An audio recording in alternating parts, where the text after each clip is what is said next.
और उन्हीं महिलाओं का, उसी नारी का अपमान करते हुए इस तरह के शब्दों का इस्तेमाल कि जिसे मैं दोहरा भी नहीं सकता, वो करते हुए नजर आए हैं अनिरुद्धाचार्य।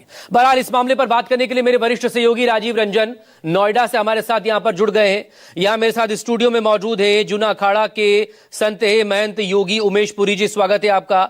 साध्वी विश्वरूपा हिंदू धर्मगुरु वो भी हमारे साथ जुड़ी हुई हैं। कंचनगिरी धर्मगुरु वो भी हमारे साथ यहां पर जुड़ी हुई हैं। आप सभी लोगों का बहुत स्वागत है। कुछ लोग और खास मेहमान हैं, धर्मगुरु हैं, साध्वी हैं, वो हमारे साथ जुड़ेंगे। जब वो जुड़ेंगे तब उनका तारुफ आपसे करवाएंगे। लेकिन शुरुआत राजीव आप ही से। अनिरुद्धाचार्य का दरअसल ये कोई पहला मामला नहीं है या पहला ऐसा बयान नहीं है जिसको लेकर वो विवादों में घिरे हुए हों, लेकिन इस बार उन्होंने महिलाओं को लेकर जो कहा है, अब जब विवाद हुआ, कार्रवाई की मांग होने लगी, एफआईआर दर्ज कर उन्हें सलाखों के पीछे भेजने जाने की मांग उठने लगी, तो वो माफी मांगते हुए, सफाई देते हुए नजर आए। लेकिन यहां पर भी कुछ का इस्तेमाल वो करने से बाज नहीं आए। राजीव,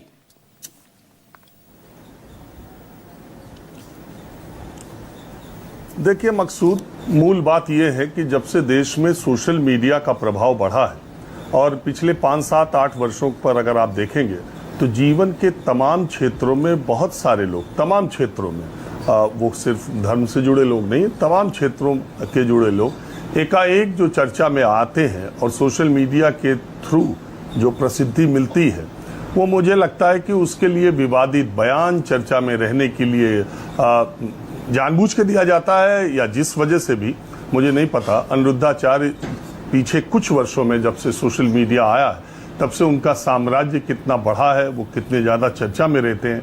यहाँ तक कि तमाम नेशनल चैनलों में उनके इंटरव्यू आप देखते हैं कि किए जाते हैं और तमाम चर्चा में तमाम जगह वो राजनीतिक बातों पर भी बात करते हैं और वो हिंदू मुसलमान के भी अपने सत्संग में बात करते हैं। वो कथा तो कहते हैं, भागवत कथा या भगवान का सत्संग के लिए, और जिस जगह पर बैठ करके वो बातें करते हैं उसमें कई बार, ये पहला मामला नहीं, कई बार उन्होंने विवादित बयान दिए हैं और वो चर्चा में आए भी हैं। आज अगर हम उन पर डिबेट कर रहे हैं तो उन्होंने जो बात कही है, अब उसकी जितनी भी निंदा की जाए उतना कम है। एक धर्मगुरु के तौर पर ये बातें कहना और भी खराब माना जाएगा। हालांकि उन्होंने माफ़ी मांगी है और माफ़ी मांगने में भी बहुत सारे शब्द उन्होंने किस तरह के प्रयोग किए आप देखते हैं। अब ये समाज में कैरेक्टर सर्टिफिकेट बांटना महिलाओं के लिए, लड़कियों के लिए किसी धर्मगुरु का काम नहीं है मेरी समझ से। जिस देश में लड़कियां रोज नित्य नए आयाम पैदा कर रही हैं, जिस देश की केंद्र सरकार ये नारा लगा रही है आने के साथ से ही कि बेटी पढ़ाओ बेटी बचाओ, इस नारे के साथ हम आगे बढ़ रहे हैं। जब हमारे देश की राष्ट्रपति एक महिला है, हम तमाम जगहों पर आप देखिए, राजनीतिक तौर पे देखिए, खेल के मैदान में देखिए, साहित्य में देखिए, संस्कृति में देखिए, महिलाओं ने वो तमाम उपलब्धियां अर्जित की हैं। और भारत एक, और जब हम अपनी विधानसभाओं और संसद में 1/3 सीटें महिलाओं के लिए आरक्षित करने का नियम कानून पास कर चुके हैं, हमारी विधायिकाओं में आने वाले दिनों में 1/3 महिलाएं रहेंगी। आधी आबादी के बारे में अगर कोई संत इस तरह की बात करता है तो ये निश्चित बहुत दुर्भाग्यपूर्ण बात है। पहली बात तो ये। दूसरी बात कि इस पर कार्रवाई सरकार की तरफ से क्या की जा रही है। इस पर, इस बयान पर अगर दूसरा कोई दिया होता तो इस पर, उसके खिलाफ क्या कार्रवाई होती, अनिरुद्धाचार्य पर क्या कार्रवाई हुई, ये भी देखने वाले। कुछ महिला संगठनों के विरोध, कुछ धरना प्रदर्शन तक ही ये बात सीमित रह जाएगी और उनको जो जिस तरह से उन्होंने माफी मांगी है उसके बाद ये बात समाप्त हो जाएगी, या उनके खिलाफ कुछ इस तरह की भी कार्रवाई होगी कि आने वाले दिनों में किसी भी धर्म का कोई भी धर्मगुरु इस तरह की बातें, ऊट पटांग कुछ भी बोले। और इस तरह की बातों से कैसी भावनाएं आहत होती हैं। आप बताइए, सरकार ने जब बच्चियों की शादी की उम्र 18 साल तय कर रखी है, तो ये कौन लोग हैं जो इस तरह की बातें करते हैं और कौन लोग हैं जो उनके खिलाफ कार्रवाई क्यों नहीं होनी चाहिए, बड़ा सवाल ये है। और दूसरा जो मुझे लगता है कि ये सतही तौर पर चर्चा में रहने के लिए इस तरह के जो बयान दे रहे हैं और जिस क्षेत्र से भी लोग आ रहे हैं उनके खिलाफ जब तक कड़ी कार्रवाई नहीं होगी और जब तक एक ऐसी कार्रवाई ना हो जाए कि बाकी को अच्छा सबक मिल जाए, तब तक ये बयान इस तरह के और इस पर चर्चा और इस पर डिबेट और इस पर ये सब चीजें होती रहेंगी। मुझे लगता है कि इस पर कड़ी कार्रवाई होनी चाहिए। अब समय आ गया है, क्योंकि समय रहते अगर नहीं किया गया तो इस तरह अब ये टीवी तक मामला नहीं है, अखबारों तक नहीं है, ये घर घर तक उनका बयान चला गया है। आप बताइए कि इस देश की बच्चियों पर यह बयान सुनने के बाद कैसा लग रहा होगा।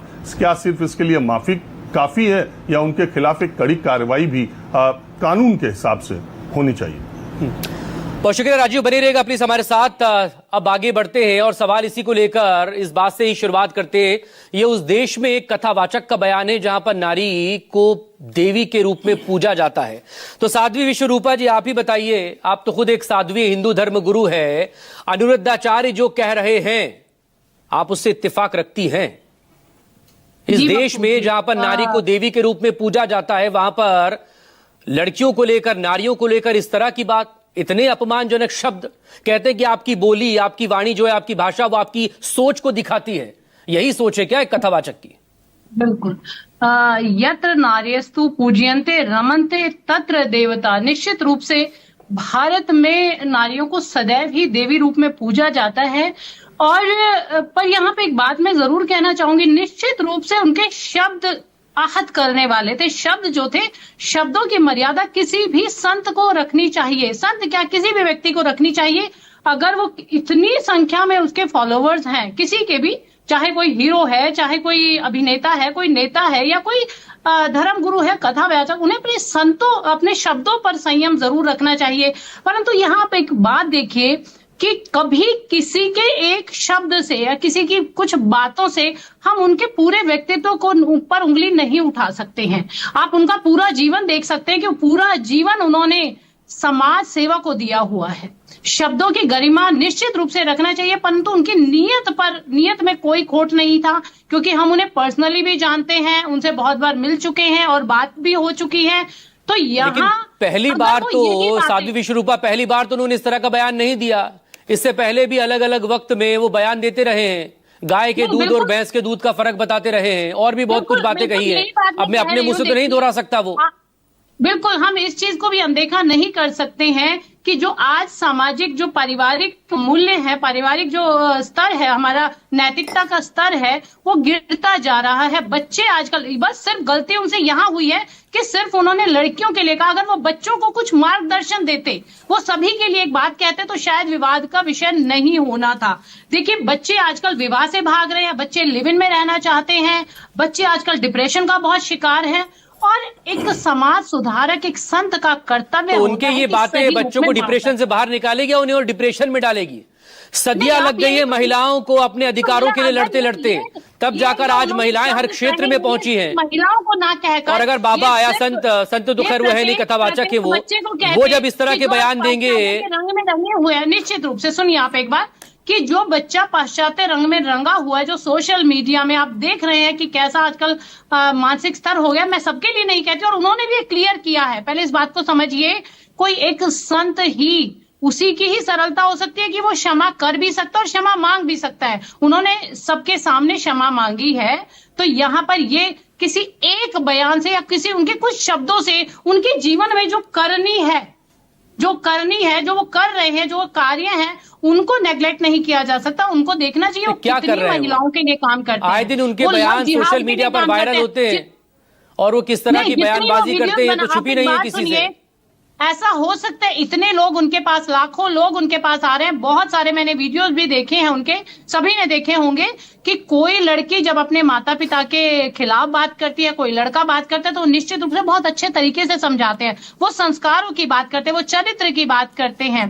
परंतु जो कहते हैं कि अभी जो हमारे धर्माचार्य हैं, तो धर्म ग्रंथों में भी ये बिल्कुल निश्चित रूप से 14 साल तो संवैधानिक ही नहीं है, जब हमारा संविधान ही इसकी आज्ञा नहीं देता है, तो निश्चित रूप से ऐसा नहीं है। परंतु जो आजकल बच्चियों का मोह भंग हो गया है विवाह से, वो चिंता का विषय है, वो चिंता का विषय, उसे सभी को सोचना चाहिए।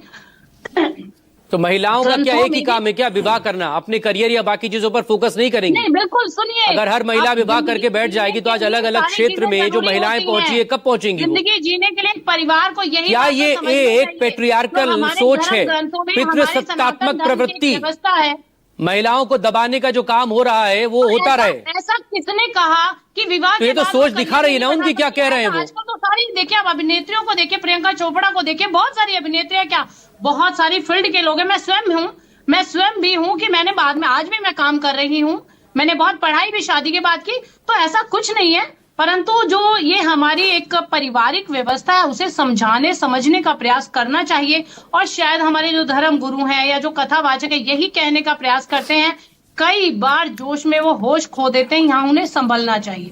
बिल्कुल, मैं स्पष्ट रूप से कहना चाहूँ जी। ठीक, साध्वी कंचन गिरी जी, आपने सुना साध्वी विश्वरूपा को भी और आपने सुना अनिरुद्धाचार्य जी को भी। अब आप बताइए कि संत जहां पर बैठे हैं, आपकी जब लाखों की तादाद में फॉलोअर्स हो, आपको सुनने वाले हो, जिसमें बड़ी तादाद महिलाओं की भी है, उसके बावजूद आप व्यास पीठ पर बैठकर इस तरह की बातें कहेंगे?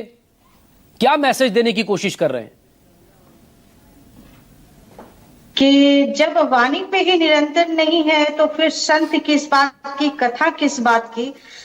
एक सुनीता विलियम भी तो है जो नासा से वो अंतरिक्ष में गए, कल्पना चावला थी।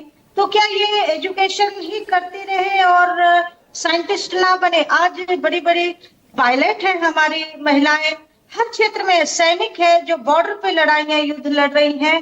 तो इस तरह से इतनी सारी महिलाओं को आहत हुआ है, तो क्या उनको सोच समझ के नहीं बोलना चाहिए? क्या एक अच्छी दिशा नहीं देनी चाहिए कि बच्चियों को कैसे संस्कार होना चाहिए, उसके बारे में बोलते तो वो ज्यादा बेहतर लगता सुनने में। कहा जाता है ऐसी वाणी बोली हो मन का आपा खोए, और उनको शीतल करे आपो शीतल हो। जब वाणी में ही निरंतर नहीं है, हम किसी को सुख ही नहीं दे सकते हैं, तो ऐसी कथा करने का वो तो व्यर्थ है। क्योंकि आपने एक शब्द बोला, एक तीर के समान होता है शब्द।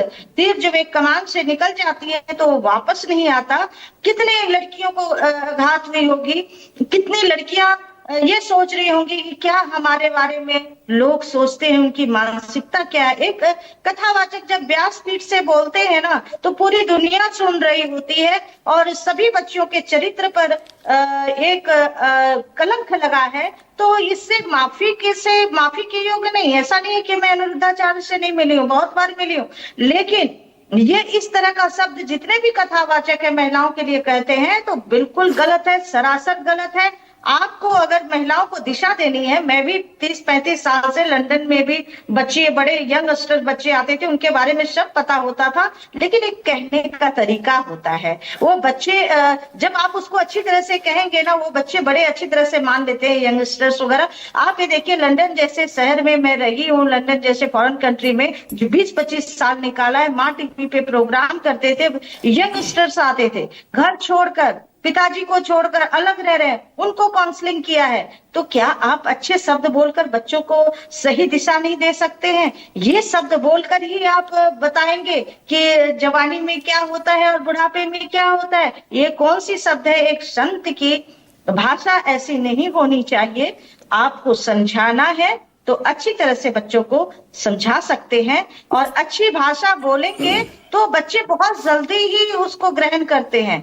मेरे पास ज्यादा से ज्यादा फॉलोअर्स यंग बच्चे लोग हैं, और आपको मैं बता दूं, सिर्फ यहाँ हिंदुस्तान नहीं, अमेरिका जाती हूँ, वहां भी यंग बच्चे हैं जो इस चीज को, पूजा पाठ, इस चीज को नहीं मानते, लिविंग रिलेशन में रहना ज्यादा पसंद करते हैं। वैसे बच्चे जुड़े हुए हैं, लेकिन उनको किस तरह से मार्गदर्शन देना चाहिए, ये नहीं कि पत्थर उठाया और मार दिया, चोट लगी। आप शीतलता पूर्वक भी बच्चों को समझा सकते हैं जो सही मार्ग पे आ सके। क्योंकि जब कंचन गिरी जी मेरे साथ बने रहिएगा। मेरे साथ साध्वी प्रज्ञा भारती भी हमारे साथ जुड़ गई है। बहुत स्वागत है आपका साध्वी प्रज्ञा भारती। आपसे भी बात होगी, लेकिन फिलहाल महंत योगी उमेश पुरी जी से बात कर ले, पहले से मेरे साथ यहाँ पर जुड़े हुए। महंत जी, अनिरुद्धाचार्य जी जो कह रहे हैं वो क्या मैसेज देने की कोशिश कर रहे हैं? देखिए, बेबाकी और बदजुबानी में इस तरह के घटिया बयान देने में कोई फर्क या कोई समझ है कि नहीं, जबकि आप व्यासपीठ पर बैठे हैं? देखिए, अब हम इसको घटिया बोल सकते हैं, बदजबानी बोल सकते हैं, अब किसी भी रूप से हम इस शब्दों को अपने अपने स्वरूप में बोल सकते हैं।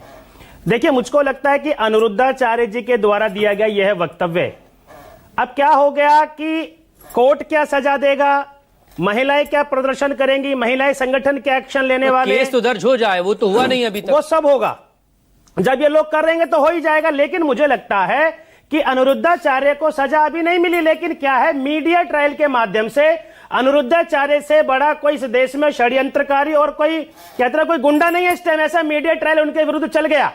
मैं एक नेशनल चैनल पर मीडिया सवाल भी ना पूछे। नहीं, मीडिया को बाबा अनिरुद्धाचार्य जो है क्या वो महिलाओं को, लड़कियों को कैरेक्टर सर्टिफिकेट बांटते रहे। देखिए, और वो आप मीडिया जो उनसे सवाल भी ना हैं, पूछे। लेकिन इतनी हजारों लाखों महिला उनके वहां पर आती हैं, क्या वो सारी मूर्ख है? क्या वो अनपढ़ है? क्या उनके जीवन में परिवर्तन नहीं आया क्या? लेकिन मीडिया ट्रायल बना कर उनको तो पहले आपने क्या कर दिया, गुंडा घोषित कर दिया। सवाल पूछा, आज पूरे भारत के अंदर लोग मीडिया को पहली बार उन्होंने कहा ऐसा नहीं, पहली मीडिया को, आपके चैनल को लाखों लोग देखते हैं। अब उनके मन में मीडिया को लेके क्या प्रामाणिकता रहती है? अब मीडिया के चैनल से क्या लोग देखते हैं, उनके मन में कोई चीज चली जाएगी। आप ये बताइए, जिनके लाखों फॉलोअर्स हैं उनके इसी तरह के उनके बयान सोशल मीडिया पर वायरल होते हैं। मैं एक चीज और बोलता हूं आपको, अगर अनिरुद्धाचार्य जी ने, आपने कहा कि उन्होंने माफी मांगी है।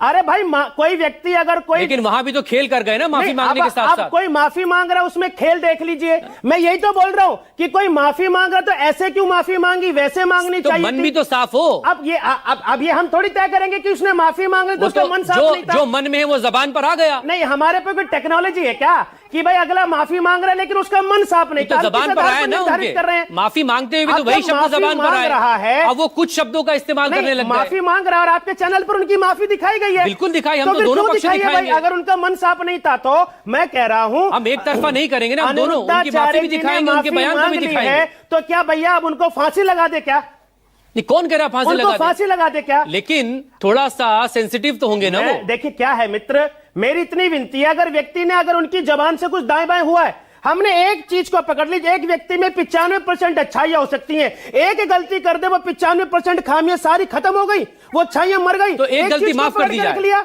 एक गलती माफ कर दी जाए, ठीक है। एक खून की सजा भी वही है, 100 खून की सजा भी वही है, माफ कर दी जाए। नहीं, आप क्या बात, आप कैरेक्टर असैसिनेशन कर रहे हैं। एग्जांपल सेट किया, आप खून तो नहीं किया उन ना? लड़कियों के लिए दीवार खड़ी करने की कोशिश कर रहे हैं जो कि तमाम विपरीत परिस्थितियों में लड़ते हुए आगे बढ़ती हैं। अरे हमारे देश की संसद में इतने लोग अपराधी हैं जिन्होंने मर्डर कर रखे हैं, उसके बाद भी पार्लियामेंट में चुनकर आते हैं, राजीव रंजन देंगे आपको जवाब आते हैं, वो लोग बैठे हैं। अगर उन्होंने कोई स्टेटमेंट दे दिया तो भैया वो माफी भी तो मांग रहे हैं। मीडिया ट्रायल मत चलाइए, मेरी हाथ जोड़कर विनती है। मैं कौन मीडिया ट्रायल कर रहा है? सवाल कर रहे हैं, काम है हमारा। आप अच्छा करेंगे तो दिखाएंगे, कुछ गलत कहेंगे तो सवाल करेंगे। राजीव जी प्लीज। देखिए, महन जी से मेरा सिर्फ एक सवाल है कि अनिरुद्धाचार्य ने जो कुछ भी बातें कही हैं, उन्होंने माफी भी मांगी, हमने उनके वो बयान भी दिखाया, माफी भी दिखाई। उन्होंने जो बयान दिया है, महन जी का उस बयान पे क्या कहना है, और इसको स्पष्ट करना चाहिए कि उस बयान के बारे में इनकी मान्यता क्या है। देखिए, मैं आपकी बात का जवाब देता हूं। जिस विषय पर हम लोग इधर बैठे हैं, अनिरुद्धाचार्य जी के द्वारा क्या जो भी वक्तव्य दिया गया है, वर्तमान में उस परिस्थिति में जो भारत का माहौल है, आधुनिक भारत का माहौल है, कोई भी महिला या पुरुष या सभ्य समाज उन शब्दों को स्वीकार नहीं करता, मैं ये बात बोल रहा हूं। लेकिन उसके बाद वो माफी भी तो मांग रहे हैं, उस पक्ष को भी तो देखिए। आप कह रहे हैं कि सजा मिलनी चाहिए, अगला हाथ जोड़कर कह रहा है कि मैं माफी मांग रहा हूं, उस पक्ष को निराधार क्यों किया जा रहा है? इस पर भी तो कुछ बोलिए। क्या वो माफी मांगने वाले व्यक्ति को माफ नहीं किया जाना चाहिए क्या? अगला माफी मांग रहा है, लेकिन बार बार हम उस चीज को क्यों परिवर्तित कर रहे हैं? भैया, मैं भी किसी माँ के गर्भ से जन्मा हूं, मैं महिलाओं का सम्मान करता हूं। इस देश में रानी अहिल्याबाई हो गई, चन्नम्मा हो गई, पद्मावती हो गई, झांसी हो गई, द्रौपदी हो गई, सीता हो गई, जीजाबाई हो गई, हम सबका सम्मान करते हैं। ये भारत देवियों का देश है। लेकिन भाई, अगर श्री कृष्ण भगवान ने भी 100 गाली तक माफ की थी और 100 गाली के बाद वो ऊपर गया तो उसको दंड दिया, अगला व्यक्ति यहाँ पर बैठकर माफी मांग रहा है। लेकिन हम क्या कहना चाह रहे हैं? ऐसे ना माफी मांगो, वैसे ना माफी मांगो, ऐसे क्या कर लिया? तो भाई सारे के सारे मिलकर उनके आश्रम में जाकर फांसी लगा दो, फांसी लगा दीजिए। अगर ये जजमेंट है, ये अच्छा है तो करके दिखा दीजिए। कौन जा रहा है? महिलाएं, उनके खिलाफ जो विरोध प्रदर्शन है वो महिलाएं कर रही हैं। राजीव रंजन जी, आप बैठे हैं, अगर आप कोई अपराध करते हैं और आप भी अगर माफी मांग लेते हैं तो मेरे मन में आएगा भाई ठीक है, राजीव जी ने माफी मांग ली है और सभ्य समाज का लगता है भी माफी मांग ली है, तो भैया हमको लगता है कि अब कॉम्प्रोमाइज करना चाहिए, विषय समाप्त करेंगे। माफी मांगने के बावजूद भी, अच्छा फिर माफी का क्या अर्थ रह गया?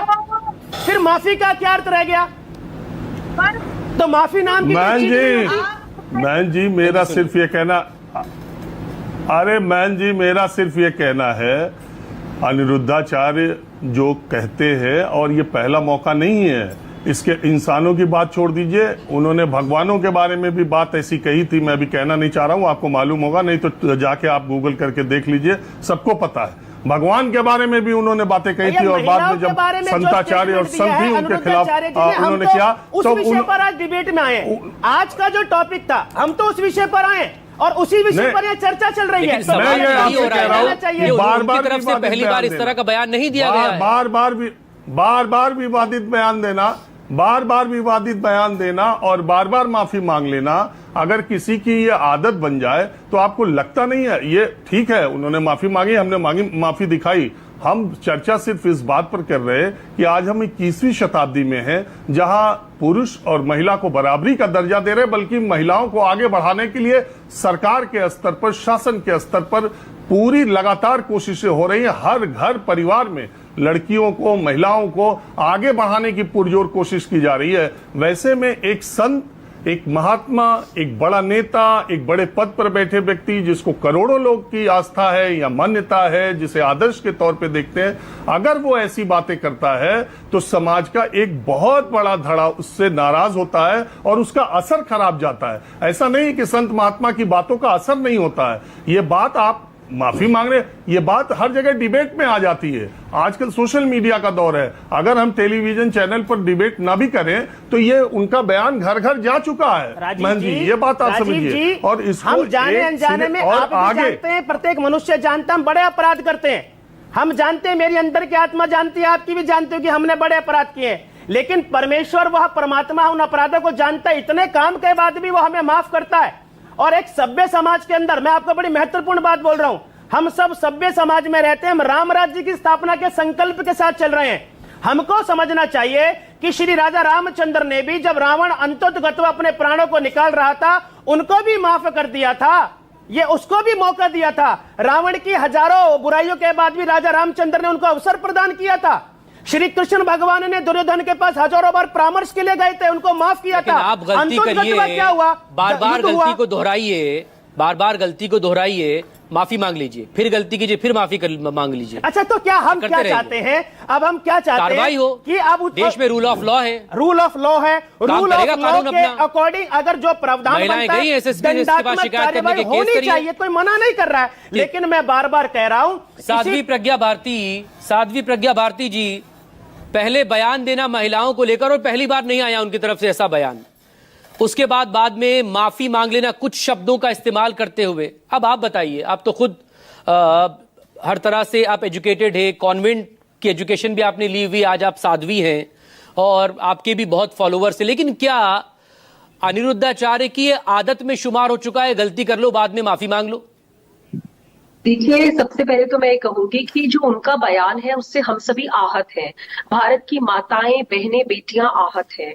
अब बात रही माफी मांगने की, पहले भी उनके बहुत सारे बयान आए हैं जो महिलाओं के अगेंस्ट स्पेसिफिकली, और जानते हैं जिस तबके को वो लोग एड्रेस करते हैं, सबसे पीड़ा वहां पर होती है। अभी जो उमेश जी यहाँ बैठकर उनका फेवर कर रहे हैं, देखिए एक तरफ उन्होंने माफी मांगी, और मैं कहूंगी क्षमा बड़े इनको चाहिए। हम क्षमा कर सकते हैं, हम अगर उदार दिखाए क्षमा कर देंगे, लेकिन इसकी क्या गारंटी है कि वो दोबारा से ये गलती नहीं करेंगे?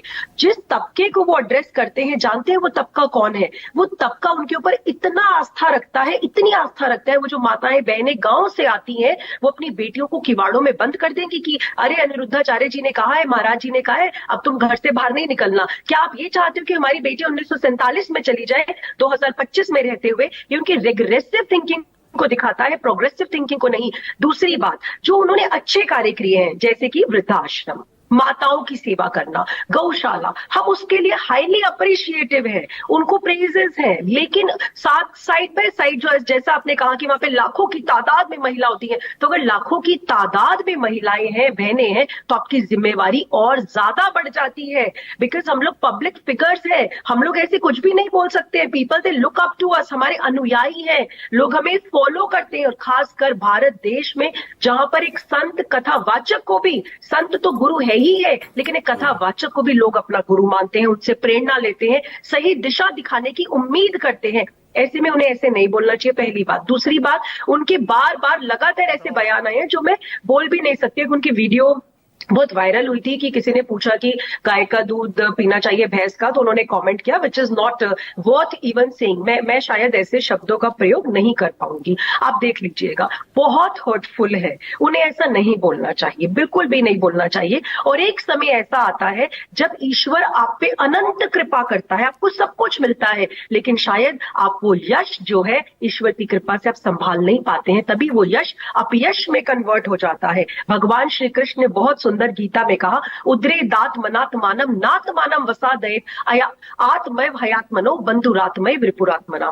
प्रभु श्री कृष्ण क्या कहते हैं कि एक व्यक्ति अपनी आत्मा का मित्र भी स्वयं है और शत्रु भी स्वयं है। और इनकी एक्सेप्टेंस थी, ये क्या कार्य कर रहे हैं, स्वयं के शत्रु खुद ही तो बन गए हैं। अब गारंटी दीजिए ना कि भविष्य में ऐसी कोई टिप्पणी नहीं करेंगे और भविष्य में थोड़ी अच्छी बातें करेंगे। जिस तरीके का ये लोगों को ज्ञान देते हैं, जिस तरीके की लोग इनसे आशा रखते हैं, एक संत का कार्य होता है समाज में आशा का संचार करना, प्राणों का संचार करना, तो इसकी गारंटी दे सकते हैं ये ऐसे नहीं करेंगे। मेरा एक प्रश्न पहले उनको कंप्लीट कर लेने दीजिए। आपका कंप्लीट हो गया साध्वी प्रज्ञा भारती जी?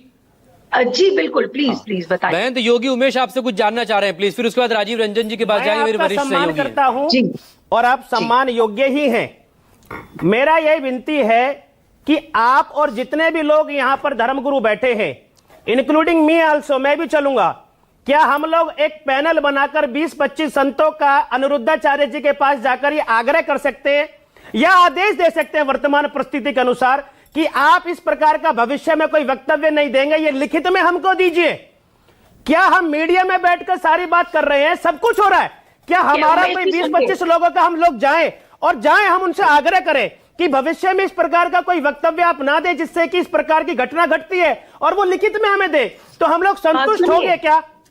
हाँ उमेश जी सुनिए, अगर वो लिखित में देते हैं और उस कमेटी का गठन आप करते हैं, मैं आपके साथ हूँ, क्योंकि इससे संत समाज बदनाम होता है, इससे लोगों की आस्था मैं आपकी बात का समर्थन करता हूँ। मुझे लगता है 1 या 2 दिन में हम चर्चा कर जरूर जाएंगे उनके पास में। बहुत अच्छी बात है। राजीव रंजन जी, आप कुछ कहना चाह रहे हैं? आपने सुना सभी को जी।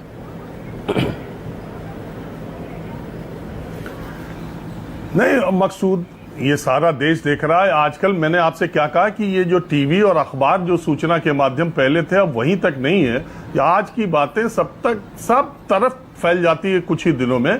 तो मेरा सिर्फ ये कहना है कि जो लोग चर्चित हुए हैं और जो लोग पिछले 5-7 वर्षों में ज्यादा चर्चित हुए हैं, उसमें हर फील्ड के लोग हैं, उनके ऊपर ये जिम्मेदारी ज्यादा रहती है कि वो अपनी भाषा में संयम, धैर्य और खास करके किसी भी धर्म का अगर गुरु है और उसकी लोगों की आस्थाएं, मान्यताएं उसके ऊपर है, लोग उनको सुनने आते हैं, उनको उनकी बातों का स्मरण करते हैं, उनकी बातों को फॉलो करते हैं, तो ऐसे लोगों को समाज में कोई भी ऐसी बात कहने से परहेज रखना चाहिए जो जाति, धर्म, लिंग के आधार पर विभेद जैसी कोई बात सामने आए, क्योंकि दुनिया अब उससे बहुत आगे बढ़ चुकी है। अब आपको और ऐसे संदेश देने चाहिए जिससे व्यक्ति का नैतिक और उसके जीवन मूल्यों के आदर्श और आगे बढ़े, वो अपने जीवन में आगे बढ़े, साथ साथ उसका सामाजिक जीवन भी एक नैतिक और मानवीय मूल्यों आदर्शों पर स्थापित हो। अगर ऐसे बड़े बड़े लोग, अनिरुद्धाचार्य कोई छोटे मोटे आदमी नहीं है, उनके आप बता ही रहे हैं कि उनके कितने फॉलोअर्स है, कितने लोग हैं, ये उपलब्धि उनको आसानी से नहीं मिली है, चर्चा में होने की वजह से भी मिली है। और ये जो हम उनसे चर्चा कर रहे हैं, उनके बयान पर चर्चा कर रहे हैं, इससे और भी उनकी चर्चा ज्यादा हो रही है। सवाल सिर्फ इतना है कि उन जैसे लोगों को, उन्हीं नहीं और भी बहुत ऐसे धर्मगुरु हैं और अलग अलग धर्मों के, उन्होंने भी समय समय पर ऐसे बयान बहुत बार दिए हैं जो लोगों को और खास करके एक वर्ग विशेष को, चाहे वो जाति के आधार पर हो, धर्म के आधार पर हो, क्षेत्र के आधार पर हो, लिंग के आधार पर हो, लोगों को आहत करती है। ऐसी चीजों से इससे बचना चाहिए। कि और ये कहना कि मीडिया ट्रायल हो रहा है, देखिए मीडिया का काम इंफॉर्मेशन देना है और एजुकेट करना है, इंटरटेन भी करना है। हमारा काम इन्फॉर्म करना है तो एजुकेट करना भी है। और इस देश के सारे वो दर्शक जो समाचार देखते हैं उन्हें अच्छे और खराब का बताना भी है। तो अगर कोई भी व्यक्ति इस तरह के बयान देता है, अगर मैं ये कह दूं कि अगर यही बयान कोई कहीं और से आया होता तो फिर देश में इस समय किस तरह की डिबेट चल रही होती। तो इस चीजों से बचने के लिए ये सारी जिम्मेदारी उन गुरुओं को है, उन धर्म गुरुओं को है, उन प्रतिष्ठित और प्रसिद्ध लोगों पर है कि वो अपनी वाणी में नियंत्रण रखें और समाज को सही दिशा देने के में काम करें। ये कोई पक्ष विपक्ष लेने की बात नहीं है। इसमें एक सुर से सबको ये बात कहनी चाहिए थी कि मौजूदा समय में इस तरह का बयान आपत्तिजनक है, इसको पूरे तौर पर अनिरुद्धाचार्य को वापस लेना चाहिए और अगर यही प्रवृत्ति दूसरे लोगों में बढ़ रही है तो फिर कानून को ऐसी कठोरतम कार्रवाई करनी चाहिए कि कोई भी व्यक्ति जो सामाजिक जीवन में है वो इस तरह की बातें न करे। हाँ साहब, बहुत जल्दी में करिएगा साध्वी विश्वरूपा जी, फिर मेरे साथ गुंजन शर्मा जुड़ गई, उनसे भी मुझे बात करनी है। जी जी बिल्कुल बिल्कुल मकसूद जी, देखिए बहुत सुंदर डिबेट यहाँ हो रही है। अभी तक हम पक्ष विपक्ष में बहुत सारे चैनल्स में बैठे, पर आपके चैनल्स के यहाँ माध्यम से देखिए सॉल्यूशन निकला है। सबने बहुत सुंदर तरीके से अपनी बात कही है, परंतु मैं यहाँ एक बात कहना चाहूंगी कि एक बयान या उनके शब्दों से उनके व्यक्तित्व पर उंगली नहीं उठनी चाहिए। अगर बहिष्कार की, देखिए आज अगर कुछ ऐसी बात कही गई है तो बहुत लोगों ने ये कहा है कि उनका बायकॉट करो, उनका बहिष्कार करो, और उसके बाद भी आप कह रहे हैं कि पीछे भी लोगों उन्होंने कई बार ऐसी कटाक्ष किए हैं और फिर भी लाखों लोग उनसे जुड़े हुए हैं, तो निश्चित रूप से ऐसे व्यक्तित्व जो ऐसे संत हैं उन्होंने समाज में बहुत अच्छा मार्गदर्शन देने का काम किया है, बहुत अच्छा कार्य किया है, उसको इग्नोर नहीं करना चाहिए, उसे अनदेखा नहीं कर सकते। व्यक्तित्व से भी जुड़ा हुआ होता है ना, आप कर्म क्या कर रहे हैं। बार बार आप अलग अलग बयान देंगे और जिस पर विवाद होगा बाद में आप माफी मांग लेंगे तो सब कुछ इतनी आसानी से खत्म नहीं हो जाएगा ना। विश्वरूपा जी मेरे साथ बने रहेगा प्लीज, मेरे पास आखिरी के कुछ मिनट बाकी है। मैं गुंजन शर्मा प्रदेश अध्यक्ष है श्री कृष्ण जन्मभूमि संघर्ष न्यास की। गुंजन शर्मा जी, अनिरुद्धाचार्य के खिलाफ आप कार्रवाई चाह रही है, पुलिस की तरफ एक रिटर्न कंप्लेन भी वहां पर आप लेकर पहुंची थी, अब वो माफी मांग रहे हैं। मैं यही कहना चाहती हूँ कि कल मैंने एक बयान दिया था कि अगर इस तरीके का कुछ भी होता है तो मैं उनको जूते से, कल ये मेरा बयान काफी वायरल हुआ है और लोगों ने मेरे बारे में बहुत ही अभद्र टिप्पणी की है क्योंकि मैंने ऐसा बोला है। अब आप ये सोचिए, मैं अगर किसी के गलत बोलने पर 2 शब्द मैंने गलत बोले तो लोगों को मैं गलत लग गई, और एक तरफ से आप कहते हैं कि किसी के कुछ बोल देने से उसके व्यक्तित्व के बारे में हम नहीं जान सकते। आप सबको पता होना चाहिए कि मैं एक प्योर सनातनी हूँ और मैं कृष्ण भगवान की कृष्ण जन्मभूमि के लिए संघर्ष कर रही हूँ, मैं किसी के खाने, ठीक है, तो आपको समझना चाहिए। अरे गुंजन जी, आपके द्वारा वक्तव्य के बारे में जो कमेंट आ रहे हैं वो आप जानो ना। महेंद्र जी वो बहुत देर से मेरे साथ जुड़ी है, थोड़ा उनको बोल लेने दीजिए, फिर आप रिस्पॉन्ड कीजिएगा, कोई दिक्कत नहीं है। Gunjan please complete, Gunjan ji please complete. क्या कह रहा है, आपको क्या मतलब? यही से आपकी भाषा पता लग जाती है नेशनल चैनल पर। हम बड़े सम्मानित तौर पर बात कर रहे हैं और आप किस भाषा में बात कर रही हैं ये बताने की आवश्यकता नहीं है। हम तो बहन बेटी के रूप में आपका मान सम्मान कर रहे हैं, आपको बड़ा बना रहे हैं और आप कैसी भाषा बोल रही हैं। तो इस प्रकार के कमेंट तो आपके ऊपर आएंगे ही आएंगे कि सारा भारत आपको चैनल पर देख रहा है, तो फिर कमेंट भी ऐसी अपेक्षा करो, जैसी भाषा बोलोगी वैसे कमेंट भी आपके पास आएंगे। यही तो आप अपने गुरुजी को बताइए कि जब वो ऐसे बोलेंगे तो ये कमेंट सुनने पड़ेंगे उनको। ये आपकी बातों का जवाब दे रही हूं मैं कि आपको समझना चाहिए गुंजन जी कि जब ऐसा कोई बोलेगा तो उसके साथ ये होना बहुत कॉमन है। जब आपको मेरे लिए समझ में आ रहा है क्योंकि आपको लग रहा है मैं बहुत पैसे वाली नहीं हूं इसलिए, या मैं बहुत बड़ी धर्माचार्य नहीं हूं, वो एक इन्फ्लुएंसर है इस वजह से ज्यादा लोगों को इफेक्ट पड़ा। मेरे आप देखिए कल लोग कमेंट कर रहे हैं गुरुजी ने बिल्कुल सही कहा, आजकल लड़कियां बिगड़ रही हैं, उनकी जल्दी शादी हो जानी चाहिए। आपकी बेटियों की शादी आपने की है किसी की 24 साल में, 14 साल में की है क्या? और 14 के बाद जो उन्होंने कहा है कि लड़कियां 4 जगह मुंह मारती हैं, तो आप मानते हैं आपकी बेटी और बहन के लिए ये बात सच? बताइए मुझे, मेरे से पूछ रही हैं। जब आप सब जानते हैं कि ये गलत है तो आप बोल क्यों नहीं रहे कि ये गलत है?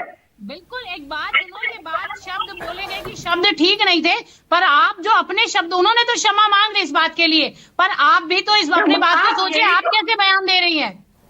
मैडम मैं आपको यही समझा रही हूँ कि जो शब्द होते हैं ना ये पहली बार नहीं बोले। साध्वी विश्वरूपा है गुंजन शर्मा जी, साध्वी विश्वरूपा जवाब दे रही हैं आपको। पिछली साल भी उन्होंने मुझसे क्षमा मांगी थी, पिछली साल भी उन्होंने कहा था 1 साल पहले कि माँ का दूध पीते और बहन का दूध नहीं पीते। ये क्षमा योग्य था? ये क्षमा योग्य है? जो आपको एक लग रहा है। बात सुनिए, जब कोई अब वो तो कह रहे हैं, देखिए, और क्या, आप उन्हें फांसी तोड़ दीजिए जाके, मैं तो कहती हूँ गोली मार दीजिए जाके। आप जाइए और गोली, जब जूते मार रही हैं तो गोली भी मार दीजिए। यही तो समझना चाहिए कि शब्द ब्रह्म है। नहीं, जब हिंसा की कोई बातें बोला मत कीजिए जाता है, प्लीज। आप ब्रह्मांड में घुसते हैं। अपना पक्ष जब रखिए। आपके influencer इतने हैं, ये हिंसा जब की आपको बातें मत लोग कीजिए, इतना कौन क्या मानते करेगा हैं, कौन क्या नहीं तो आपको ये करेगा, सब नहीं उसके लिए बोलना कानून है चाहिए। अपना काम करने के लिए, प्लीज। लोगों ने बोला कि मैं मुसलमान हूँ, लोगों ने बोला कि मैं क्या बोलते हैं किसी समाजवादी पार्टी से आती हूँ, उनको पता है मैं कट्टर सनातनी हूँ, मैं श्री कृष्ण के लिए लड़ रही हूँ, मैं किसी बाबा की या नौकरी नहीं करने बैठी। आप सबको पता होना चाहिए, परिचय जब दिया जाता है ना तो पता होता है कि आप कौन है। किसी के बारे में कुछ भी बोल रहे हैं, आपको ये पता है आप क्यों बोल रहे हैं मेरे बारे में, और उसके बारे में बोलने पर आपको डर लग रहा है लिफाफे में पहुंचने के लिए। मुझे कल मेरे पास ऑफर आया था, मैं आपको बता दूं, उन लोगों ने सबको पैसे भेजे कल। मैं आपको बता रही है। ठीक, डिबेट, अरे साथ आप में मकसूद जी, मैं कुछ कहना चाह रही हूं। पैसे बच रहे हैं। मैं गुंजन जी, आपके एक सेकंड, चैनल पर फाइनल बता रही कमेंट हूं। मुझे लेने दीजिए। फाइनल कमेंट साध्वी कंचनगिरी जी से, फाइनल कमेंट। जी, मैं ये कहना चाहती हूँ, जितने भी यहाँ बैठे हैं बोल रहे हैं 21वीं सदी, वो कौन सी सदी थी जहाँ झांसी की रानी रणभूमि में इतने अंग्रेजों को मार के भगाई? वो कौन सी सदी थी जहाँ अहिल्या रानी थी? तो ये सब हम किसी सदी की बात नहीं है, ये आदिकाल की बात है कि महिलाएं रणभूमि में युद्ध करने के लिए जाती थी। उस टाइम में भी पर्दे में नहीं थी महिलाएं, उनको हर चीज का अधिकार था, उन्हें वर चुनने का अधिकार था। महिलाओं का ही अधिकार बनता था कि वो अपने योग्य वर चुने। आज कहते हैं कि 20, 21, 25 में शादी होनी चाहिए, ये गलत है, और ये बार बार मैं कहूंगी बहुत ही गलत है। आज ही नहीं, हिस्ट्री उठा के देख लीजिए, आप ग्रंथ उठा के देख लीजिए, वहां भी महिलाओं का सम्मान हुआ है, और महिलाएं तलवारबाजी से लेके रणभूमि तक जाती थी। बहुत शुक्रिया आपका सभी लोगों का।